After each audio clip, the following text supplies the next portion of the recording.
So, Liam, you're only back training a couple of weeks now at this stage. What's your first impression of being in with Waterford?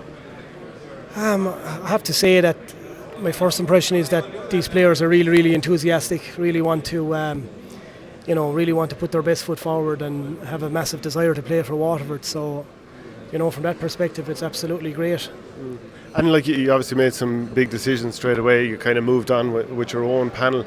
Is it something whereby you come in and you obviously just want to make a good impression, but at the same time, not every decision. Sometimes decisions put people's noses out of joint. But are people okay with it? Yeah, look, I suppose the bottom line, every manager when he comes in first has his own views and own style and his own stamp, I suppose, to put on a setup. And for me, it's a case of there has to be change, and there has to be change for the good. And I'm really hoping that we can unearth some new players, some young players that will stand Waterford in good stead in not just this year but long term. And you'd have a fair insight into what Waterford have, in the sense that you were Tip minor manager, Tip under 21 manager, under 20 manager, and obviously bet Waterford very soundly last year with the under 20s. Is there talent there? Oh, without doubt, yeah. There's plenty of good young hurlers in Waterford. I suppose to cement that, you just see that all club sides in Waterford at the respective grades of junior, intermediate, and senior have contested Munster Championship and Munster Championship finals. So the club scene in Waterford would be good as far as I'd be concerned. Obviously, Ballygunner were runaway champions in Waterford on the back of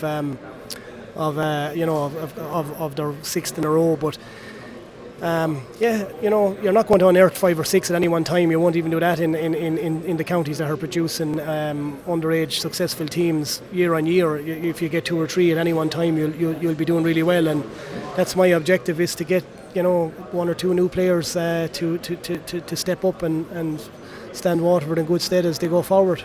No doubt you've watched most of the Waterford matches over the last number of years as they were going on.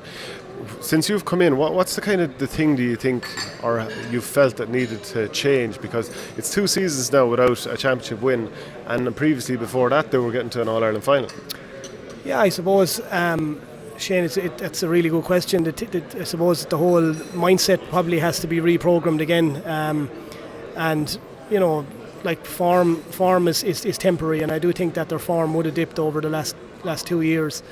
But form is something that can always come back, and you just have to maybe tweak their training a little bit, rejuvenate them, and get players to start revisiting the places they went to, 2 and 3 and 4 years ago when they were really, really competitive. So it's a case of creating the right environment for these guys to start improving and putting their best foot forward, and hopefully as a result of that, getting the wins along the way. That brings confidence in itself. Has it been unusual having a different crest on your chest there? Yeah, it is. I won't tell a lie. It takes a bit of getting used to, but I have to say I'm really, really relishing what I'm seeing at the moment in Waterford. Really, really happy with the support from every aspect. Predominantly the players, number one, but the support from County Board, Club Deise, Supporters Club. Everybody is really, really, really putting their shoulder to the wheel to do the best they can to make this thing better, and that's the whole objective. And I suppose my clear message is that I'm absolutely 100% committed to giving everything I have to Waterford Hurling this year, and please God again that the year after all going to plan. And the way, if you're so you've been Tip underage manager for the last number of years, you leave training, you're still in Tipperary, whereas in this situation you train the team down in Waterford and you can kind of get out of that environment and get a fresh head. Is that the way it works? Yeah, it is, and I suppose where Waterford are currently, I think it's a really good thing for a manager. Waterford people are really, really passionate about their hurling, and they can get really engulfed in dramatics down there. So it's nice for me to be able to go in, do my job, trust what I see, and get away and program it in my head and get back again maybe 2 nights later to go at it and again. So it's a big plus for me. I would imagine being able to take a step away from it from time to time. And getting Michael Beavens to come along with you, who's obviously part of your successful setup in Tipperary, did it take much convincing to get him along? Sure, Mikey would have had the very similar concerns as myself, and that's been honest. Mikey is a Tipperary man first and foremost, and but Mikey loves a challenge too, and Mikey is meticulous in what he does, and I suppose for him it was as a case where he could get an opportunity to work with adult senior players that have plenty of ability retained. So yes, there was the obvious questions to be answered, but in fairness, Mikey has shown every bit as much enthusiasm as he has shown in his role with Tip as well. Are there any obvious differences that stood out to you in your first couple of weeks being involved with the team when you contrast young lads or underage players, we'll say, versus adults? Yeah, there is. There's, I suppose, senior players absolutely crave, at that level, crave structure, and they really, really want to be in a setup that can give them the resources required to prepare to the best of their ability.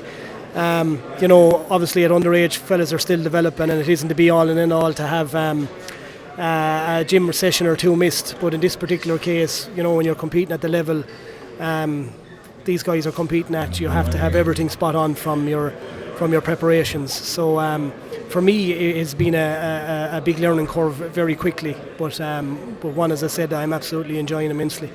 Like when you consider some of the losses last year, there was like 18-point loss, I think 20 points against Limerick. But this is a panel that has like Jamie Byrne, Osta Gleeson. There's plenty more excellent players there as well. It's a bit of a false position. Yeah, it is. But it's the facts, the stats don't lie, and results don't lie. So that's where they're at. That's where this current Waterford team are pitched. So it's just for me to find the players and the men that are going to have that desire to improve that. So yes, there's plenty of ability within the squad. It's just a case now to see can we get that out of them. And there's one lad who really stood out for Ballygunner during both the club championship within the county and the Munster championship. Is Deise Hutchinson someone you've been in contact with? Yeah, definitely. Deise has a brilliant attitude. I've been just in contact with him over the last couple of weeks, and I have to say Deise is coming with all guns blazing to try and make this Waterford squad for 2020. Which is great. A guy that was a Premier League player not so long ago.